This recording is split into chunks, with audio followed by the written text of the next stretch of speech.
और हमारे आदरणीय संत जितने भी मंच पर उपस्थित हैं उन सभी का सम्मान करते हुए उनके चरणों में शीश झुकाते हुए और यहाँ पर उपस्थित माताओं, बहनों, बुजुर्गों और नौजवान साथियों, आज मेरे लिए बड़ा ही सौभाग्य का दिन है कि आप लोगों का आशीर्वाद लेने का मुझे सौभाग्य प्राप्त हुआ। और इस कार्यक्रम में मुझे आप लोगों ने आमंत्रित किया, लेकिन मैं बहुजन समाज के लोगों को ये कहना चाहता हूं कि आज हमारा बहुजन समाज जिस प्रकार से अपने संतों महापुरुषों के नाम पर इकट्ठा होने लगा है और इकट्ठा होकर अपने संतों महापुरुषों का गुणगान करने लगा है, तो मैं ये समझता हूं कि सामाजिक परिवर्तन अब बहुजन समाज इस देश के अंदर बड़े पैमाने पर करने जा रहा है। सामाजिक परिवर्तन जैसा सपना बाबा साहब डॉक्टर अम्बेडकर ने देखा था और जो सपना मान्यवर साहब काशीराम जी ने देखा, क्योंकि ये क्रांति सदगुरु रविदास जी महाराज जी ने 650 साल पहले जो की थी। जब गुरु रविदास जी को ये देखा, उन्होंने ये देखा कि देश और दुनिया के अंदर असमानता है, भेदभाव है, छुआछूत है, हमें तुच्छ समझा जाता है, हम लोगों को नाम दिया गया, दलित नाम दिया गया। तो बाबा साहब डॉक्टर अम्बेडकर के जो कारवा है, उसी कारवा को बाबा साहब डॉक्टर अम्बेडकर ने पूरा किया। परंतु सदगुरु रविदास जी महाराज जी ने 650 साल पहले वो कैसी व्यवस्था रही होगी, ये इस बहुजन समाज में ही जन्मे एक ऐसे संत, जब बड़े बड़े राजाओं महाराजा को पता लगा कि बहुजन समाज में जन्मे एक ऐसे संत हैं जिन्हें परम ज्ञान है, बहुत बड़े पैमाने पर वो बुद्धिमान है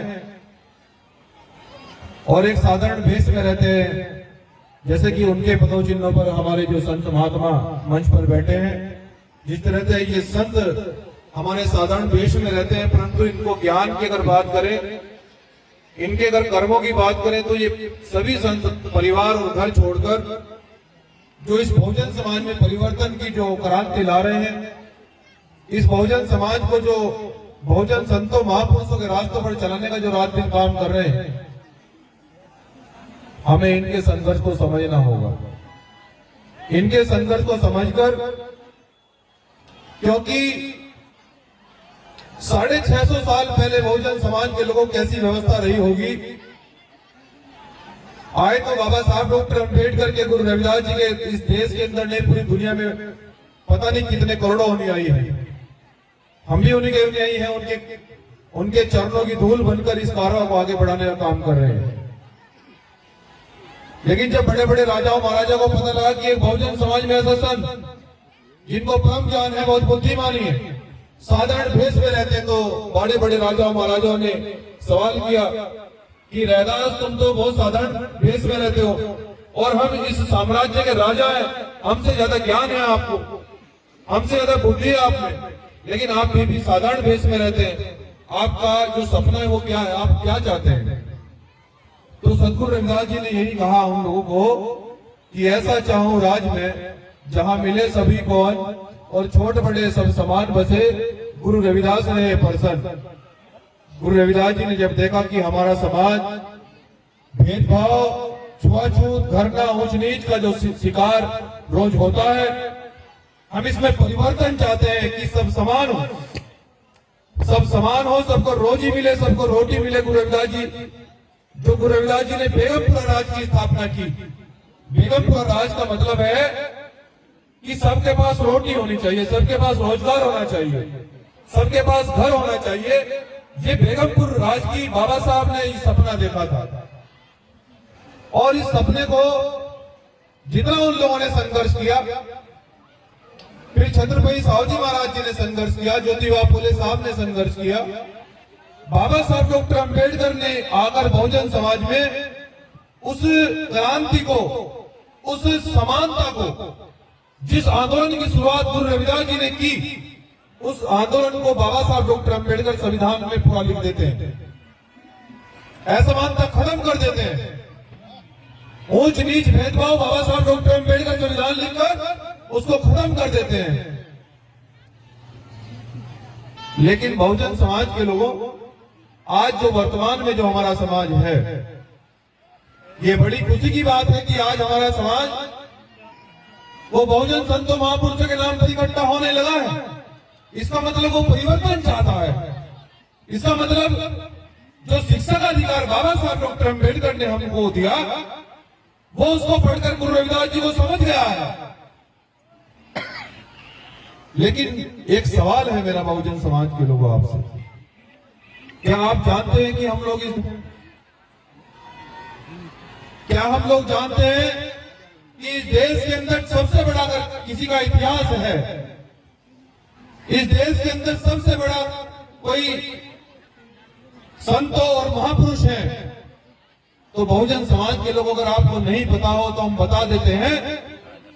जितने संत और महापुरुष इस बहुजन समाज में आए, जिन्होंने हमारे देश को एक नई पहचान देने का काम किया, चाहे वो गुरु रविदास जी हो, चाहे वो महर्षि वाल्मीकि जी हो, चाहे वो अशोक सम्राट हो, ज्योतिबा फुले साहब हो, छत्रपति साहू जी महाराज हो, बिरसा मुंडा हो, पेरियार जी हो, फातिमा शेख हो, झलकारी बाई हो, जितने भी समय समय पर संत और महापुरुष आए, सबने सामाजिक परिवर्तन किया है।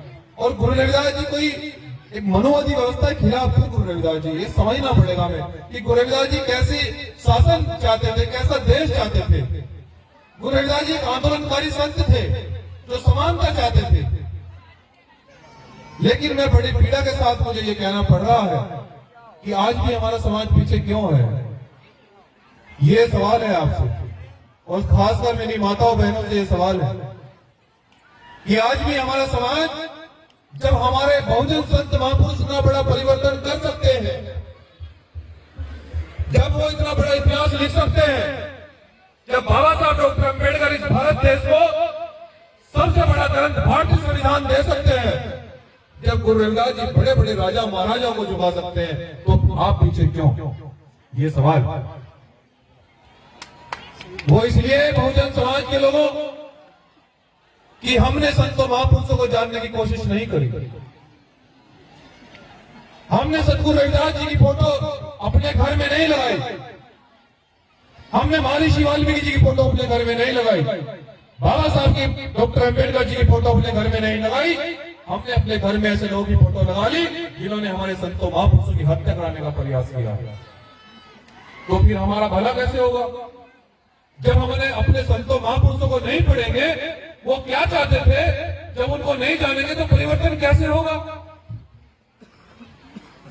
मैं बहुजन समाज के लोग आपसे कहना चाहता हूं कि आज भी 90% भाग वाला ये समाज न सरकार बना पा रहा है, न डीएम और कलेक्टर बन रहा है, न आगे बढ़ रहा है, लेकिन संतों महापुरुषों के नाम पर इकट्ठा होने लगा। ये हमारे लिए बहुत महत्वपूर्ण और बड़ी उपलब्धि है। मैं कहना चाहता हूं माताओं बहनों कि अगर आप लोग परिवर्तन चाहते हो, अगर आप सच में ये जो मेरी बहनें बैठी हैं, ये जो मेरे भाई बैठे हैं, अगर इनको चाहते हो कि ये डीएम और कलेक्टर बने, आपने कहावत सुनी होगी कि उत्पीड़न हमेशा कमजोर का होता है। बलि मुर्गे की दी जाती है, बकरे की दी जाती है, कभी शेर की बलि देते हुए देखा किसी ने? बताओ जरा। तो ये बहुजन समाज तो हाथी जैसा है, ये बहुजन समाज शेर है, तो फिर इस पर उत्पीड़न क्या होता है? अभी मध्य प्रदेश में आप लोगों ने एक घटना सुनी होगी कि एक हमारे भाई पर, आदिवासी भाई पर, उसके मुंह में पेशाब कर दिया। ये घटनाएं क्यों हो रही है? इसका माता बहनों, इसकी जिम्मेदार आप हैं। कड़वा है लेकिन सच है, मैं आपके मुंह पे कह के जाऊंगा। ये उत्पीड़न हमारे साथ में इसलिए हो रहा है, इसकी जिम्मेदार सबसे आप हैं, सबसे बढ़िया, क्योंकि आप बाबा साहब को अच्छी तरह से नहीं जानते, आप गुरु रविदास जी को नहीं जानते। आप लोग, ये जो हमारे भाई और जो मेरी माता बहनें, जो पूरे दिन धूप में मेहनत मजदूरी से पैसा कमाते हैं, ये उन दरबारों में चढ़ाने का काम करते हैं जो हमारे दुश्मन लोग हैं, जो हमारा उत्पीड़न करते हैं। अभी हमारे प्रधान जी ने 21 गट्टे सीमेंट के दिए और 5100 रुपए उन्होंने यहाँ पर दान दिए। तो ये दान कहाँ जाएगा बताओ मुझे? ये मनवादी गल्लों में जाएगा कि हमारे दरबारों में जाएगा? हमारे दरबार में जाएगा ना। तो हमारे दरबार में जाएगा तो गुरु घर किसका बड़ा बनेगा? हमारा बनेगा कि मनवादी लोगों का बनेगा? तो मैं ये कहना चाहता हूं कि मनवादी गल्लों में पैसे डालना छोड़ दो। वो तुम्हारा भला नहीं कर सकते, वो तुम्हारा कभी भला नहीं चाहेंगे, वो तो तुम्हें पास भी नहीं बिठाना पसंद करते थे। ये तो बाबा साहब डॉक्टर अम्बेडकर ने संविधान लिख दिया, तुम्हारे पास कोई वोट भी नहीं मांगने आता, आप आज भी छूत रहते। समझना पड़ेगा, पढ़े लिखे आप बाबा साहब ने शिक्षा का अधिकार बड़ी मेहनत से दिया है, और ये वोट का अधिकार जिसे मुर्गे और बकरे के भाव में बेचते हैं, इस वोट के अधिकार के लिए बाबा साहब ने पता नहीं कितना पान झेला। इसलिए बड़े बड़े बाहुबली, बड़े बड़े नेता आपके पैर छू जाते हैं, वरना हम तो आज भी छूत थे। क्या कोई अगर हमारे वोट का अधिकार नहीं होता, बड़े बड़े धन्ना सेठ हमारे मोहल्लों गली में आते वोट मांगने के लिए? बताओ, नहीं आते ना। तो ये जो क्रांति गुरु रविदास जी ने करी है, इस क्रांति को बाबा साहब ने आगे बढ़ाकर, मानर साहब काशीराम जी ने आगे बढ़ाकर, लेकिन इस क्रांति को रोकने के लिए जितना पैसा मनवादी गल्लों में डालने का काम कर रहे हो, और वो पूंजीपति हो गए हैं, वो लोग अपने बच्चों को विदेश में पढ़ा रहे हैं, और जब आप मेहनत और मजदूरी का पैसा उन मनवादी गल्लों में डाल देते हो तो तुम्हारे पास तो कुछ नहीं बचा। आपके बच्चे कहां पढ़ेंगे? प्राइमरी में पढ़ेंगे। और प्राइमरी में पढ़ाई होती है? बताओ, प्राइमरी में तो 12 बजे तो दलिया बनता है, और दलिया खाकर बच्चे घर कैसे बनेंगे? ये पहले मेरी डीएम कलेक्टर बताओ, कैसे परिवर्तन होगा समाज में? जितना मैं जानता हूं कि मेरा समाज मेहनत का समाज है, ईमानदार कौम है, बहुत मेहनती है, लेकिन इस ताकत को आप गलत दिशा में उपयोग क्यों करना चाहते हैं? आप समझ क्यों नहीं रहे हैं? मैं ये कहने के लिए आया हूं आपको, बहुजन समाज के लोगों, मेरी माताओं बहनों, अगर किसी ने अगर आपका भला किया होता, ये जो बुजुर्ग बैठे हैं, जिस समय संविधान नहीं था, इन लोगों से पूछो कि इनको कितनी लाठियां लगती थी, कोई न्याय देने वाला नहीं था। अब किसी की हिम्मत है कि आपको कोई परेशान करे? आप किसी की हिम्मत है कि आपको कोई अपमान कर दे? संविधान उसका इलाज कर देगा। और अब तो तुम्हारे भाई इतने मजबूत है, ऐसा कोई जिला नहीं जो हमसे हिला नहीं, जानते हैं आप लोग। तो इसलिए मैं कहना चाहता हूं कि अपने संतों महापुरुषों को जान लो, अगर भला चाहते हो। मैं ज्यादा बड़ी अपनी बात को न करते हुए बहुजन समाज के लोगों, मैं ये कहना चाहता हूं कि एक रोटी कम खाना, लेकिन अपने बच्चों को जरूर पढ़ाना। बच्चे के पैर में चाहे चप्पल ना हो, लेकिन बैग में किताबें पूरी होनी चाहिए, तब सामाजिक परिवर्तन होगा। जो क्रांति गुरु रविदास जी ने शुरू करी, अगर आप उस बेगमपुरा राज को, अगर आप उस सपने को पूरा करना चाहते हैं, उस बाबा साहब डॉक्टर अम्बेडकर जी के सपने को पूरा करना चाहते हैं, तो बच्चों को शिक्षित करो। मैं इसी के साथ अपनी वाणी को विराम देता हूं। मैं उम्मीद करता हूं कि अगर आप मेहनत से पैसा कमाया हुआ का दान करोगे तो गुरु रविदास जी के गुरु घर में करोगे, बाबा साहब डॉक्टर अम्बेडकर जयंती पर करोगे, यही हमारे महापुरुष है, महर्षि वाल्मीकि जयंती पर करोगे। इसके अलावा अपने बच्चे के, अपने भाई का समय अगर आप कहीं भी दान